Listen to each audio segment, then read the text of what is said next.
Dans cette vidéo, il est question du président américain Warren G. Harding. Je vais t'expliquer comment il est devenu président et ce qu'il a accompli. Warren G. Harding est né le 2 novembre 1865 à Blooming Grove, dans l'Ohio. Il a grandi dans une famille qui valorisait l'éducation et le travail acharné. Harding a fréquenté le Ohio Central College, où il a étudié pendant un court laps de temps avant de quitter pour poursuivre une carrière dans le journalisme. Il est devenu propriétaire et éditeur du Marion Star, un journal local, ce qui l'a aidé à gagner en popularité dans sa communauté. Ses premières expériences dans le journalisme ont façonné ses compétences en communication et son intérêt pour la politique. Avant de devenir président, Harding a eu une carrière politique réussie dans l'Ohio. Il a été sénateur d'État de 1900 à 1904, puis lieutenant-gouverneur de l'Ohio de 1904 à 1906. Harding a été élu au Sénat américain en 1915, où il a acquis une réputation de républicain modéré. Il s'est concentré sur des questions telles que les prestations pour les anciens combattants et le développement économique.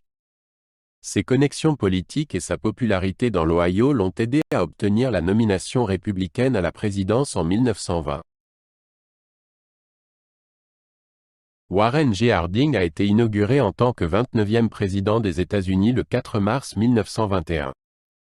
Il a pris ses fonctions à une époque d'incertitude économique après la Première Guerre mondiale. Harding a promis un retour à la « normalité », ce qui signifiait un accent sur la stabilité et la prospérité. Sa présidence a commencé avec de grands espoirs de reprise économique et de paix sociale. Harding était connu pour sa personnalité amicale et sa capacité à se connecter avec le public. Les politiques intérieures de Harding se concentraient sur la promotion de la croissance économique et la réduction de l'intervention gouvernementale.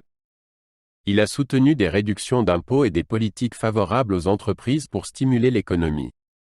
Harding a également plaidé pour la création du Bureau du budget afin d'améliorer l'efficacité gouvernementale.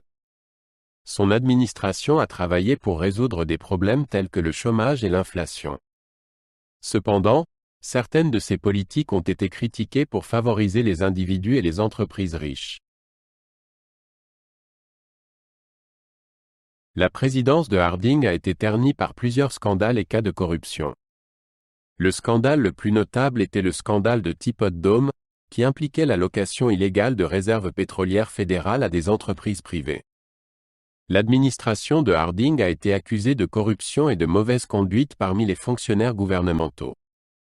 Bien que Harding n'ait pas été personnellement impliqué dans les scandales, ceux-ci ont nui à sa réputation et à celle de son administration. Les scandales ont mis en évidence la nécessité d'une plus grande responsabilité au sein du gouvernement. Pendant la présidence de Harding, les relations étrangères se sont concentrées sur la promotion de la paix et de la stabilité après la Première Guerre mondiale. Il a soutenu la conférence navale de Washington en 1921, qui visait à limiter les armements navals entre les grandes puissances. Harding croyait que le désarmement aiderait à prévenir de futurs conflits. Son administration a également travaillé à améliorer les relations avec les pays d'Amérique latine par la diplomatie. La politique étrangère de Harding visait à renforcer la position de l'Amérique dans les affaires internationales. Warren G. Harding est souvent rappelé pour les scandales et les controverses de sa présidence. Bien qu'il ait cherché à promouvoir la croissance économique et la stabilité, son administration a été éclipsée par la corruption. L'engagement de Harding en faveur du désarmement et de la coopération internationale est noté dans les discussions sur sa politique étrangère. Sa présidence est souvent considérée comme une période de transition entre l'ère progressiste et les politiques plus conservatrices des années 1920. L'héritage de Harding reflète à la fois ses réalisations et les défis auxquels il a été confronté.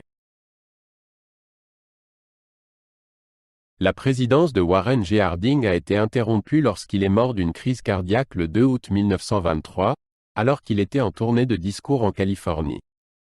Sa mort soudaine a choqué la nation et soulevé des questions sur sa santé et l'avenir de son administration.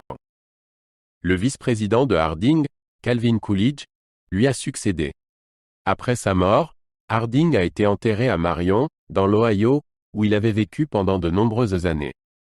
Sa vie et sa présidence continuent d'être étudiées pour leur impact sur l'histoire américaine.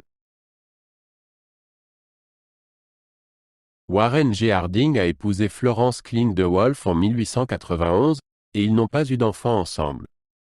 Florence a eu une forte influence sur Harding et a joué un rôle actif dans sa carrière politique.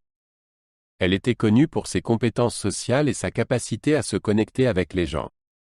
Harding aimait jouer au poker et était connu pour son amour des sports, en particulier le baseball. Sa vie personnelle reflétait sa nature amicale et son engagement envers sa famille et sa communauté.